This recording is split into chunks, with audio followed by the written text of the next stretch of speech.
What's going on, everybody? My name is Myron. And my name is Faith. And this is the First Generation Suburbs podcast. And I know it's a mouthful for you, but it's all right. Listen, we are so glad you're here. If you are one of our cousins that has said, you know what, I really like this pod. I like what they're doing. They're having so much fun. Listen, hopefully today you'll learn something. Maybe something you'll connect with. Well, like, share, subscribe. We need you to not only like the post, not only share the post, but subscribe to the page, like and join our page, subscribe to the podcast. We got more stuff that we're going to be rolling out really soon. Very, very excited. And today's episode is brought to you by Jemar Tisby. And we're really excited to share Jamar's books with you. This book is called I Am the Spirit of Justice. And the illustrations are so cool. Also, the message. So I want you all to go out there and go support Jemar and go buy this book. That's right. And he has another book. Also, it's The Stories of the Spirit of Justice. Listen, this is also so cool because it has so many different stories and gives you a brief history and a blurb about the person, what they did in history. Like they've got one in here about Pierre Toussaint Louverture, who led a slave rebellion. And if there's one thing that I love is hearing and reading stories about my ancestors crashing out for their freedom. We praise God. We praise God for it. Listen, if there's one thing to crash out about, it's your freedom. Now listen, today we are going to have a fantastic episode. We are going to talk about something that is very unique. Now this is one of them episodes that might not hit everybody. Might not. Might not hit. That's a little disclaimer. Might not hit everybody, but don't leave because if there's probably something that you definitely will connect with. Probably definitely will connect with at least 1 to 7 things in this episode. Stay locked in. So stay locked in. It's going to be fun. Listen, we're going to have a good time. I'm actually going to be not interviewing my sister, but we're going to be having a discussion about being too black for the white kids, but being too white for the black kids.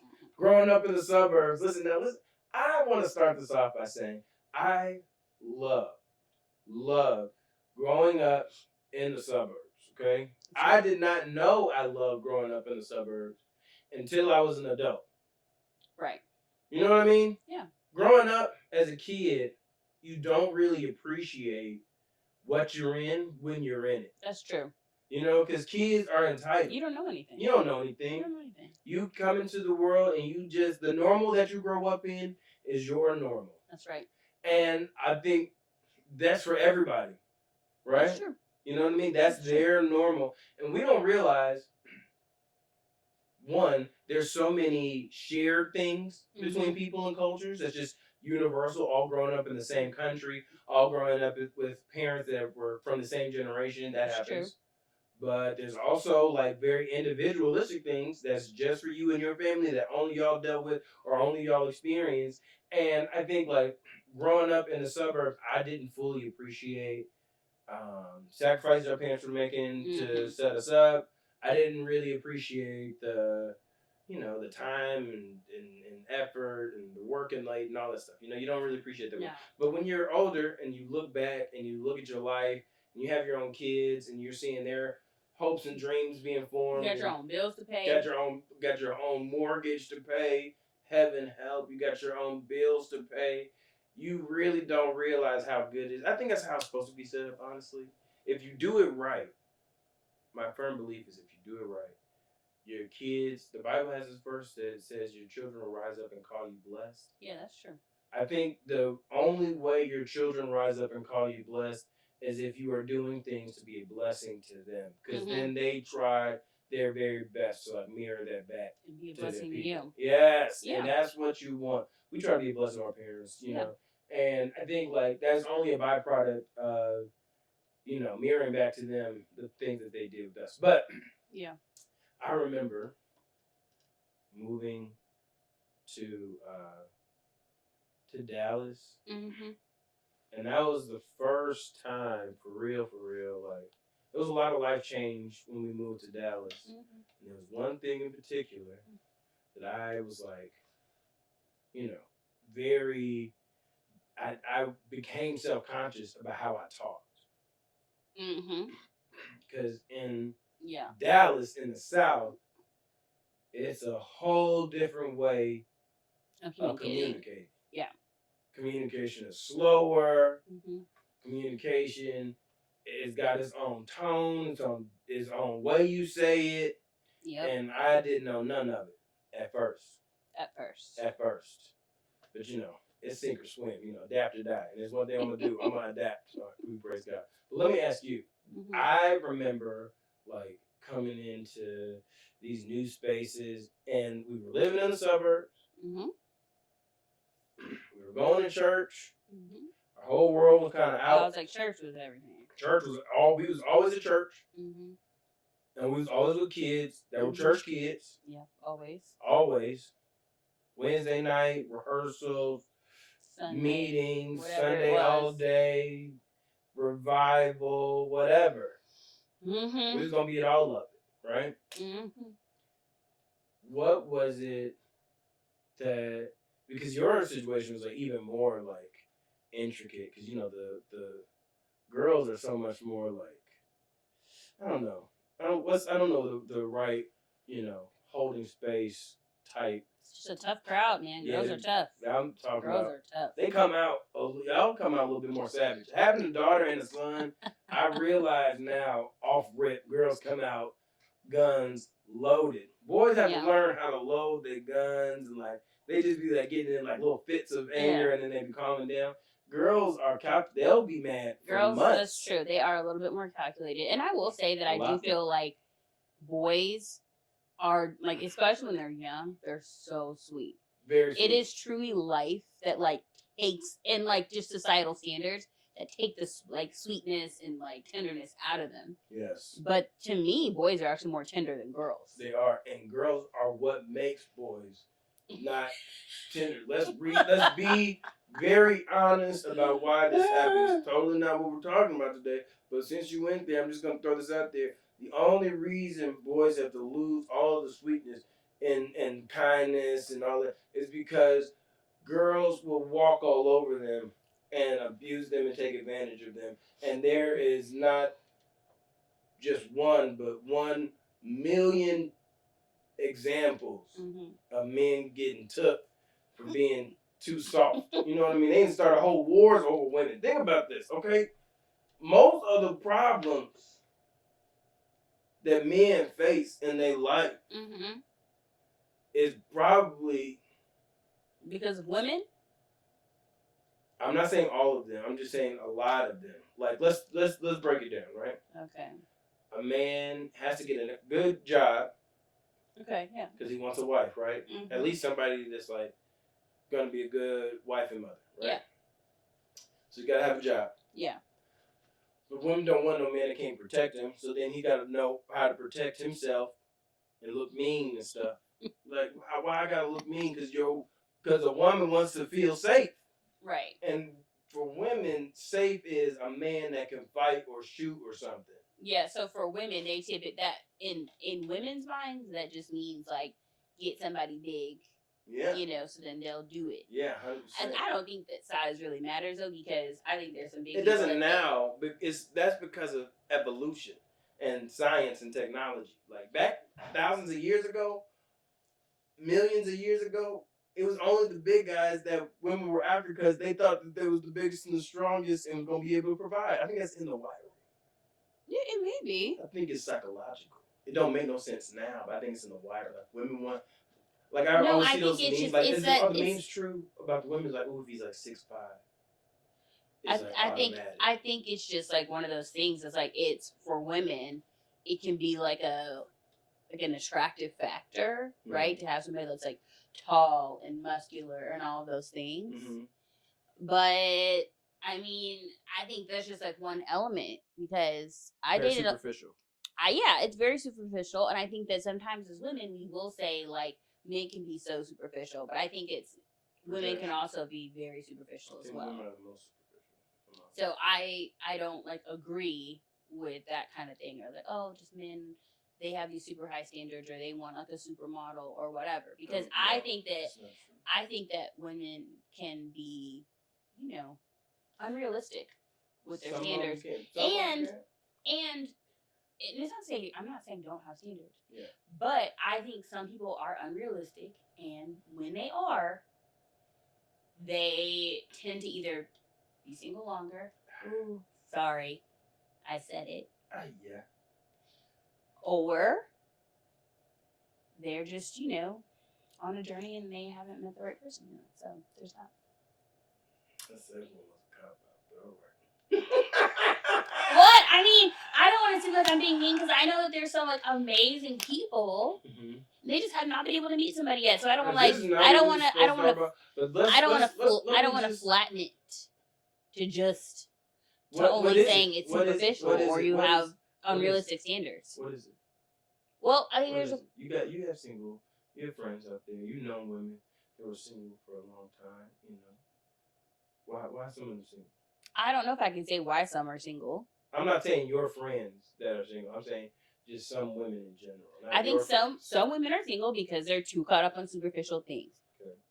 You have your decisions about who you want to align your life with and all of that can't just be based on the physical. Height being one of the main things women have like hang-ups on. I had a hang-up on that. I talk about that all the time, right? Yeah. So that can't be... Now you have a short king. That's right, I do. That I absolutely love and adore. That loves me. So, no regrets. No regrets. But Shout out to the short king. But I think that people put too much emphasis on height and just even some physical things. Okay. Listen, the amount of dudes that I've seen, even that were tall, okay, that aged down, like in a very bad, negative downward trend. Yeah, from when they were young. Yeah, they started good and then they got. Oh my God. Oh no. Like, we really shouldn't be basing everything on the physical. I get it. You do want to be attracted to the person, absolutely. Yes. But looks do change. Very quickly. And if you're not careful. Yeah, like people, they don't be looking the same like 10 years later. So that's just something to keep in mind. It's true. The other thing that I would say is I do think something for women, especially Black women, that is tough for us is Black women are highly educated. Yes. And some men find that, some of the most educated, and some men find that intimidating. That's hard for Black women. That's not our fault that we're educated and we didn't go to school and did all this other kind of stuff. Yeah. But some men find it intimidating that we have, whether it's like reached a level of success or if we're making more money than they are. And that can be a barrier in dating. That was a barrier. I'm not saying it's not a barrier. I think sometimes, and this is the thing that I don't think people truly understand sometimes. When you're highly educated, strong woman on the move, creating, great value for yourself, sometimes you gotta learn that you're too big for the dating pool in which you were in. No, that's also real. A bigger pool. That's fair.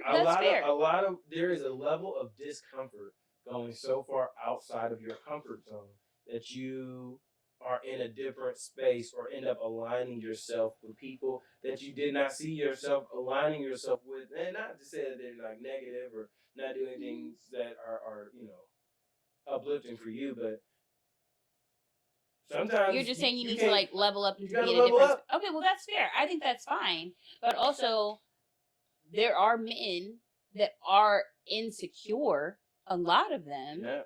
Because they aren't at that same level of success. That's why you gotta find somebody that's at a higher level. And that's where that can be like a tension point for people. So that's very real. If you want to submit to your husband, but you don't want to submit to a man that makes less than you, then you gotta find a man that. Yeah, that is true. That depends. And this is the thing. Well, go ahead. No, it depends on. I was gonna say that depends on the person because for some women, they're okay with making more than the person they're with. And then for some, they're not okay with that. Yeah. And they want somebody that makes more than them. And so for that person, then yeah, you got to level up your... And that's everything that has to level up. And this is other people don't really be talking about.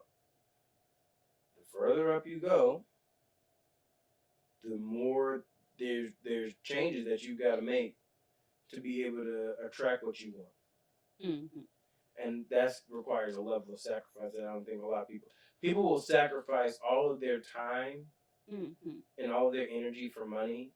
Yeah. But a lot of times people will not sacrifice that same time and energy for their body. Okay. Yeah, you're saying like But that's also subjective too. It depends on the person. 100%, 100%. So, but I do think that I think it's a factor. yeah, I mean, physical, everything is like a factor. That's what people look at. That's their first impression of you before they can get to know you. Yes. You can't help that. I can't. Yep. I can't. Oh my God. I can only help me. You know what I mean? And that's what everybody got to realize. You can only help yourself. And if you're so worried about somebody else that you're not helping yourself, then you're always going to be blaming somebody else for why you're not in the place that you want to be in. But I will say though, there is something to be said about the dating pool right now. It is not great. It's not that it's not great. You just got to dig. It's not great. I don't think that the dating pool has ever been good. I think it's a misnomer that at one point it was good because people got married at one point. Like the divorce rates are still high. Like people are not like people are and there's the other part I think too. There are always people who have not been great at interpersonal communication, but culturally we've had institutions that people were more a part of that helped the pairing process to be easier. Okay, well, a lot of people don't have genuine community. Yeah. A lot of people are not in a space, and because the church has done a very terrible job of good marketing and attracting people that actually want to get their lives to Jesus and change how they're moving in the world, because that process has not been very good, and the church has been very unsuccessful in certain aspects of attracting new folks in and or maintaining the folks that they have. And this is the church over decades and decades and decades. We've seen church attendance decline. We've also seen an uptick in people just being spiritual. But that uptick in people just being spiritual means that there's no institution of community that they go to. So people go to the gym and the museum and the bar and the every other fill in the blank space for community, and it makes the dating pool much more difficult. Plus, we've loosened our cultural morality to the point where people don't see the point of getting married. Well, okay, that is true. Some of those elements, but what I was trying to say, giving it up before, you know what I mean, like, and that helps. That does contribute. You know what I mean. We got a sample culture, a little Costco culture. Everybody trying to get a nibble before they buy it. You know what I mean? And because sometimes this is the analogy. You snacking so much, by the time you didn't walk all the way around Costco, you fool. You didn't sample too much. And that's what we have in our culture. We got a heavy sample culture. Mm-hmm. Nobody buying nothing. You just in Costco roaming around, and then you complaining because you ain't never bought nothing that there ain't no meals in Costco. Of course not, because that's not where you're supposed to get it from. You over here getting samples all day, sipping this, taking a nibble of that, licking on this, and next thing you know, what? That's what people do when they at Costco. Like they be having like the ice creams and stuff. Stay with me with the analogy. All I'm saying is people be doing all of that stuff, right? Touch it, look it, stay it, watch it, turn it, and they be all in Costco, and then it would be just as bad as they bought nothing. They sample all this stuff. If it would be one thing if you sampled, like this happened to me at Costco last week. I sampled some juice. I said, "Oh my God, this juice is delicious," and then I bought it. Now I have that juice upstairs in my refrigerator. Mm-hmm. Now, you know what would be crazy? If I sampled that juice and said, "This is delicious," walked out, never bought it, and just kept thinking about the juice. Mm-hmm. Man, I wish I would have some more of that juice. And then you know what happens? I go back to Costco, I sample the juice again. Mm-hmm. Never buy it. Wish I had more of that juice. And I keep going back and back for samples.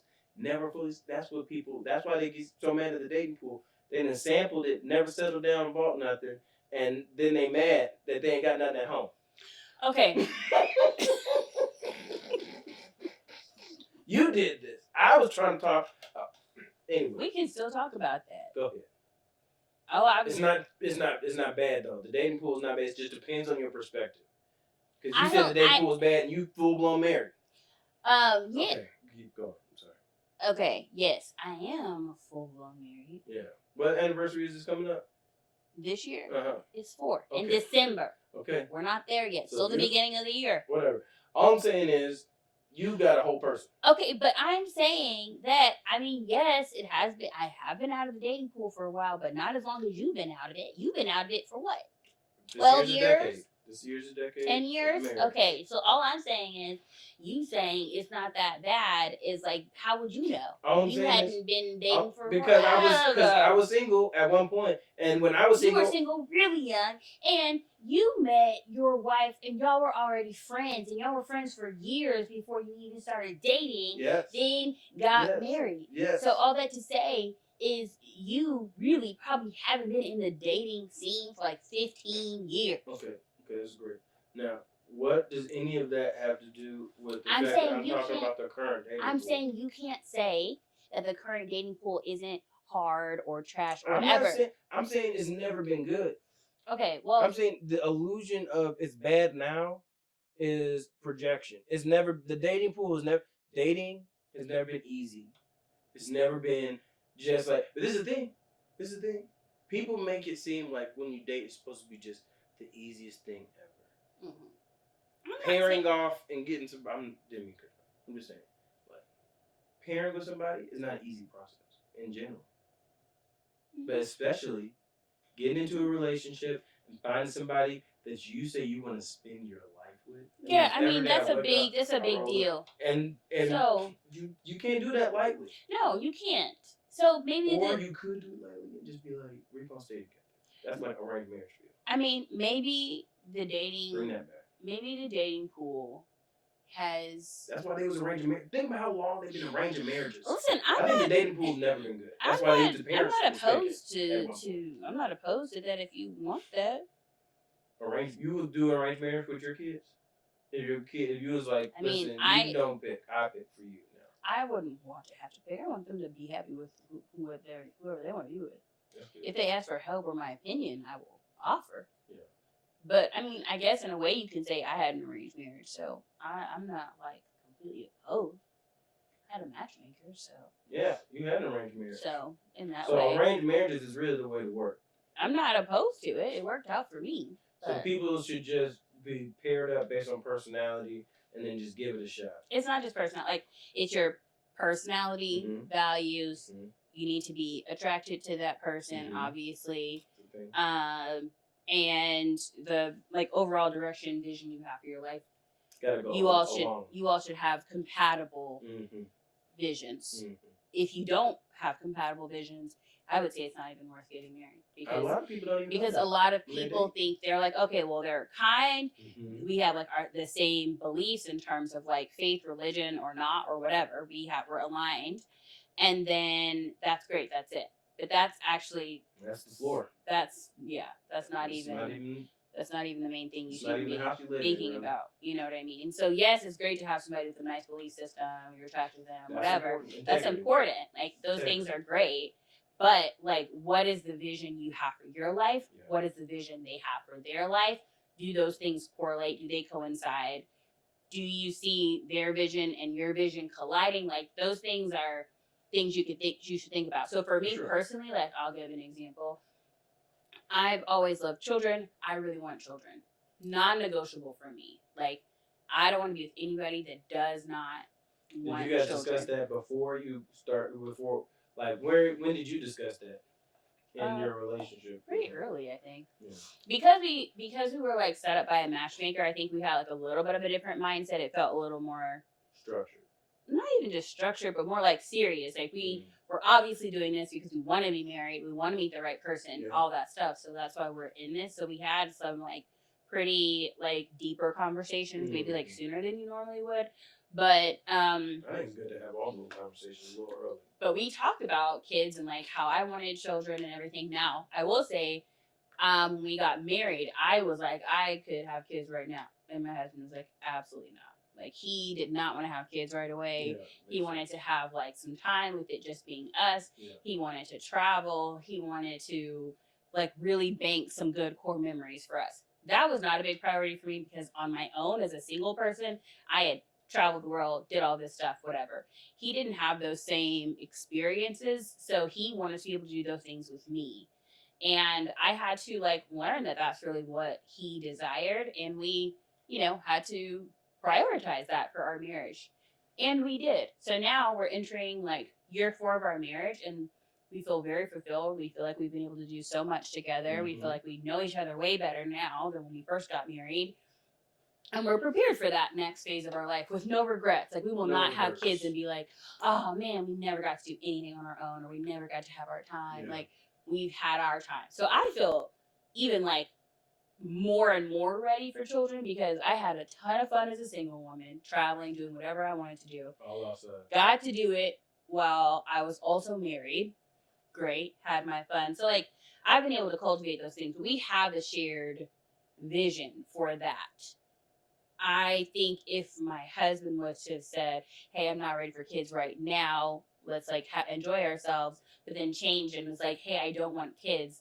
Now we're like incompatible, because I actually really want them. That's a non-negotiable for me. Mm-hmm. So that, I think, is something to really think about. Like, what are the values that you have, and does that other person have them? So like, I, work. Do I want to work forever?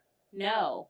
Is my husband okay with that? Are we aligned? Like, there's things that you have to like have an understanding of. Yeah. And when I say work, I mean like, I don't want to be at a 9 to 5 forever. Yeah. I want to be an entrepreneur. I want to do that other kind of stuff. Is my husband in agreement with that? Yeah, we've had those conversations. But what if you're with somebody and you don't have those conversations, and they're like, "Oh, I thought you were going to work at your same company or something like it for 30 years, and that's what you were going to do. That's what my parents did. That was no big deal." Well, you need to have those conversations. Times change, honey, and so does the job market. Listen. So, and we're in a time sometimes you're not doing 15, 20 at a job. Yeah. Sometimes and you're it's doing different. 5. You don't know. And we're in a time where things are so expensive that both people do have to do some work together. Yeah, you know what I mean? Like, everybody has to work. It's not that cheap. You can't just, not. Yeah, 100%. I think the other part, too, even though, it's all about how you think about the situation, right? Mm-hmm. If you constantly are thinking to yourself, "I'm never going to find anybody," highly likely you're never going to find anybody. But, if you are reframing yourself and how you think to say, "I'm going to put myself in a situation that's a little bit different. I'm going to put myself in a situation that's a little uncomfortable. I'm going to push myself to be in an environment that I might be one of very few black people in the spot, or fill in the blank ethnicity, or fill in the blank cultural frame of reference." It really, honestly, doesn't matter. You can find a space to belong and exist anywhere in the world. You can literally find a space to belong anywhere. And I think the very important thing is that finding a community of people that are going to lift you up, push you to be better, encourage you, and really push you to be the best version of yourself is the ultimate goal. Whether that's your family, whether that's friends, and if you're a person that says, "I want to find my person, my significant other," then it's even putting yourself in a different scenario, in a different situation. And this is the part that I don't think a lot of people get. I tell people sometimes, like, it's highly likely that you or somebody you know already knows your significant other, right? Yeah, it could be. You never know. Somebody around you. Somebody around you, somebody that you're connected to. Old friend. Yeah. Ex, whatever. You don't know what it is. You know what I mean? And I think that there's a reality to just how people move in the world. I was looking at this article. I was just reading an article, and they said that Miss Jackson, who's Nelly's old girlfriend, she said she broke up with them to see if the separation was going to bring them closer together. Now this man had gone off, got a whole nother woman, Ashanti, pregnant and married to her, ring and everything. She had a whole man she was happy with, but wanted to be on that little drama situation and test and strengthen their relationship. Found out, folded like a lawn chair, because didn't nobody want to have time. Sometimes people are single because the games they play. Okay, well, that is probably true. Now, we need to evaluate. I'm all about self-evaluation. You know what I mean? Everything is not them. Some of the stuff is us. Well, I think that's like the thing that makes marriage so, like, I don't know, like challenging at times, like That's why it's stretching, important. all of that is because like you're seeing other parts of yourself that Mirror. maybe you haven't seen or Or thought addressed. about, and there's somebody, you know, right there with you to be like, hey, you know, you did this, and I didn't know, or I didn't realize it, like My parents conscious. said I chew loud. Yeah. She said I'm the loudest chewer in the whole United States. And she said I look like a bulldog when I chew. And I was like, that's because my mouth is misaligned. I gotta get braces. I went to the doctor. I had to find that out. And all I'm saying is, I would have never known none of that if it wasn't for my wife. You know what I mean? Because the other thing about wives is y'all also like to keep your men humble for some reason. And I don't even know why that is. Again, why men go from being sweet little boys to like what we have to turn I know into. nothing. What you talk about? Oh. Now you entered into, you didn't dip your toe into the river of denial. Oh, okay.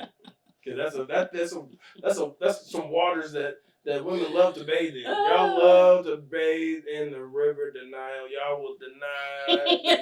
Y'all deny. What is that one thing like denied?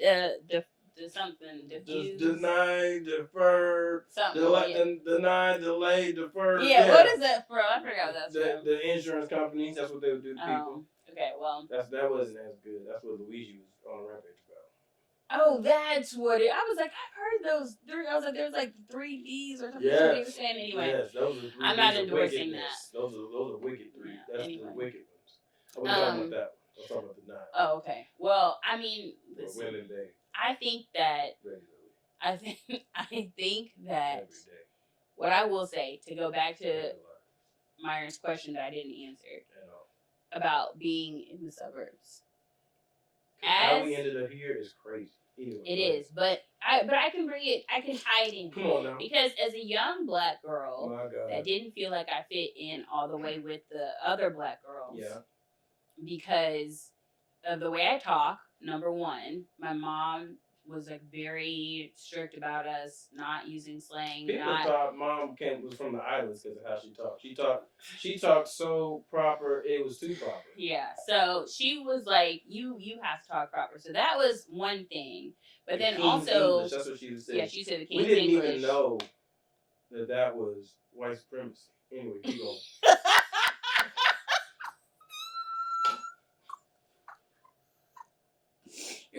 You're absolutely right.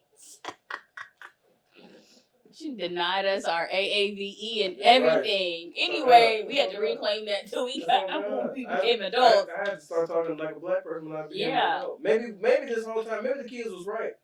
Maybe we were talking white.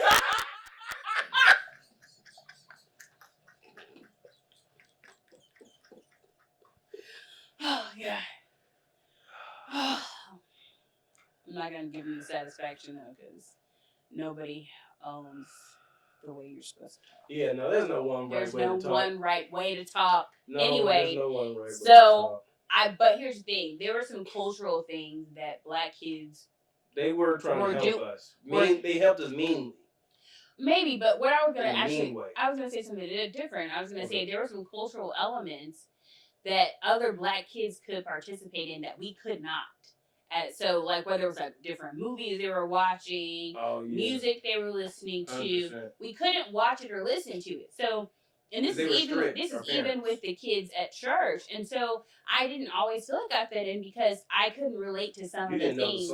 I didn't know the songs. The dances. I know any of that stuff. We didn't know it. And then the stuff we did figure out how to learn, like we learned it amongst them or on the internet, wherever, as we got older. YouTube on that computer by 11, 12. Yeah, so I think for me that made me feel out of place amongst black kids. Now, where I didn't feel out of place in some senses was with white kids, because as a black kid amongst the white ones, you could do much of nothing and they thought you were so cool. Like, yeah, pretty much.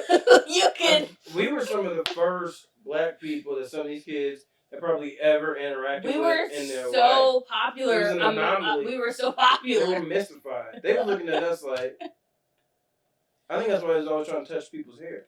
Yeah, I didn't like that though. I did not let anybody touch my hair except if I thought that she was cute. No. If I was friends with somebody, I would eventually let them touch my hair, I think. But like some of my friends, I ended up educating them. Like one of my good friends, close friends, one of my best friends, I took her and we went and watched Chris Rock's Good Hair. So because I told her, so you gotta learn to educate. to educate. You had to educate. And then I taught her how to like take my braids out. You know, we had a whole situation, and that was good. No, that brought you together. Yeah. So I mean, I will say though, I felt insecure by not feeling like I knew all the other cultural things. And I felt like if I didn't know those cultural things, then that means like my black card could get revoked, right? Mm-hmm. Like that was going to get taken from me. And that I had to like be a certain kind of way to be accepted within the black community. But my friend Amina Brown Owen says this really cool thing, which is never told a black girl how to black girl. And I think once I realized that, which was like really, I would say in my early 20s, like I was able to just show up how I am. Like I am a wonderful, beautiful, strong black woman. And my upbringing doesn't like take that away from me. Like nobody can take my black card from me. Right. So that made me feel a lot more confident. And then when it came to dating and like trying to meet people and all that other stuff, like I just like they're playing in the snow. I cannot stand you. I only dated like 2 white guys, and the rest of the guys that I dated were black. I dated more black men than I dated white dudes. Me to play in some snow. But honestly, that was us. I went through. I was like, I can't even believe you're saying this because you're the one who actually had serious relationships with white girls, and I did not. These are like talking at best. I never had a white boyfriend. First off, what? First off, we can count up. First off, and they were crazy. First off. And they didn't age well. I'm married to a beautiful black woman, and there's nothing that anybody can do to take away from the fact that I've got a wonderful black wife, 2 black kids.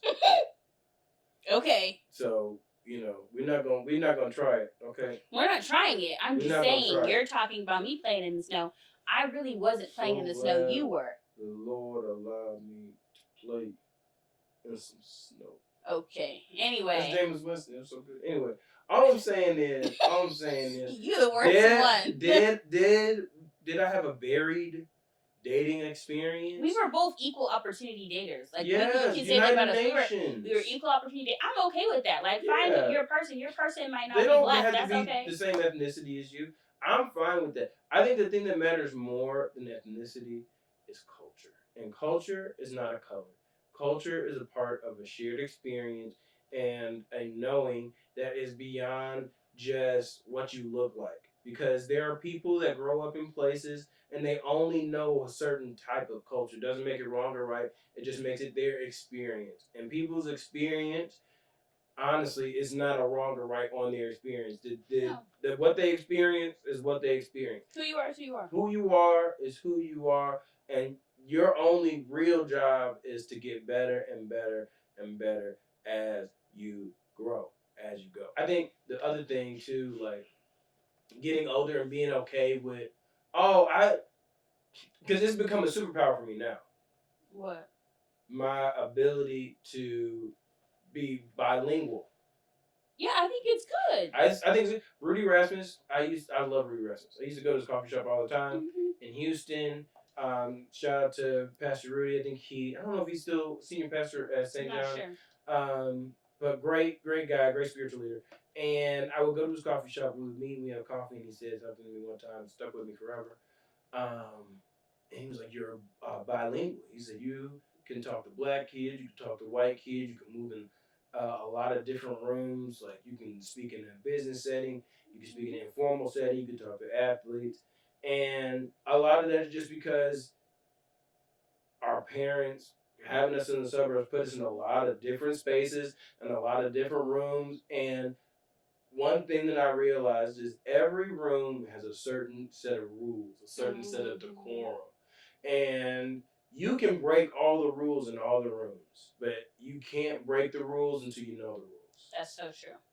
And once you know how to move in the space, then you can really understand how much of yourself, your genuine self, you can let sneak in or shine through. And that the real secret, I'm giving this away for free, so probably not gonna do this often.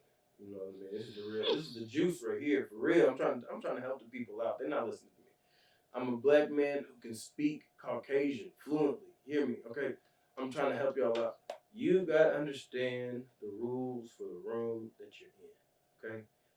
And sometimes people don't even understand that they're doing stuff that's offensive, right? And sometimes you're doing stuff that's offensive and you don't know.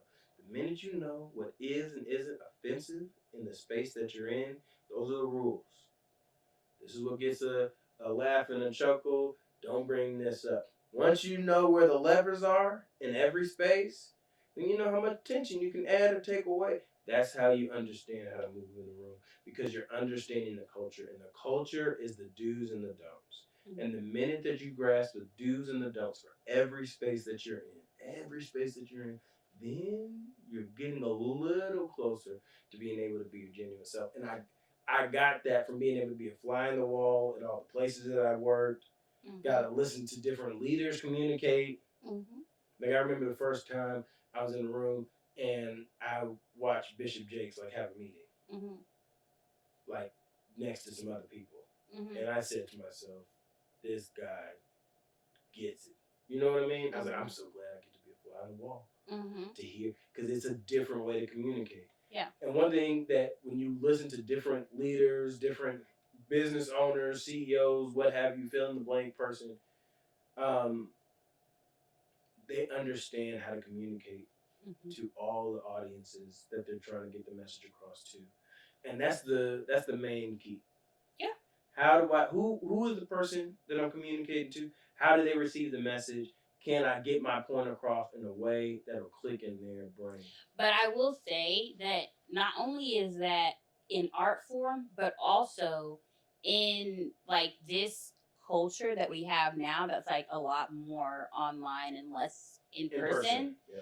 It's harder to cultivate that. I think that's what I feel like is so beautiful about what our parents gave us by living in the suburbs, because it wasn't just about white people. I mean, we got to be around Hispanic people, Asian people, like Middle Eastern people. Like, it was people from so many different cultures, and we learned a lot from those people and their experiences. We got Indian friends, we got Hispanic friends, all parts of Southeast Asia friends, like even like Pacific Islander friends, African friends. There were just so many people and like we got to learn so much. So you learn and you hear different things. You get to learn how to maneuver in all of those different spaces. When you're friends with these people, they welcome you into their homes, which means you're trying different foods and like it's a cultural exchange. It's really beautiful, you know. And so I think those are things that are important to hold on to. And I think for me personally, once we moved to Houston, because Houston was a lot more diverse in terms of like all the different cultures and people you're gonna meet, I felt less out of place there, to be honest, than I did when I was in Dallas and it was mostly all black or white. I felt a lot more at home when it was multiple different cultures. Houston is the place I belong. Yeah. It's still where I call home. I felt so good and like I could be myself. That's because we found community. We did. And we found other black people who were like raised similar to us too. Like it was, you know, it wasn't the way we were raised. And when you go to Houston, there are so many other people who were raised just like us. We were all of us black suburban kids making our way, figuring it out with parents who were determined to do better for us, and they like had for themselves and like all and raising us in church, because all of us went to church together. Everybody was in church. All these praying mamas coming together and talking about us and all that stuff. Blood, everything. Oil in the middle of the night. Everything. Forehead breaking out. All of that. And I think, especially for black women, what I will say, and you know, we can kind of like wrap up with this, is that you having like solid, supportive, wonderful community, and especially black sisters, it is such a wonderful thing to have. And like, I just did not feel alone when I had like my solid black girlfriends. Like, I did not feel alone in the way that I was like raised, my upbringing, all of that, because I had community and other people that could relate to me. You had people and I was that able shared your experience. Yeah, and I was able to show up as my full self. And then you know, with my white friends, my friends of different cultures, I still was able to show up as my full self, and like who I am. So You became comfortable in your own skin. yeah, and it took me time though. Like I had to love me and accept me, rock with me. You know. That's great.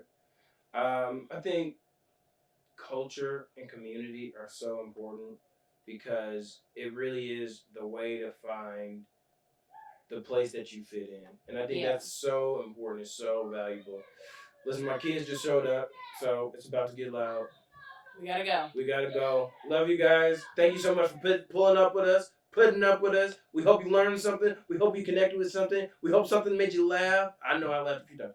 I love you guys. Please like, share, subscribe. Don't forget, Jemar Tisby's book. Don't forget, get the Spirit of Justice. They got the book. They got the I Am Justice with the I Am the Spirit of Justice with the pictures, beautiful pictures. We got the Stories of Justice right here. We love Jemar Tisby. Shout out to you, Jemar. Love these books. They're actually really great. Don't forget you get yours. We love y'all. Peace. Bye.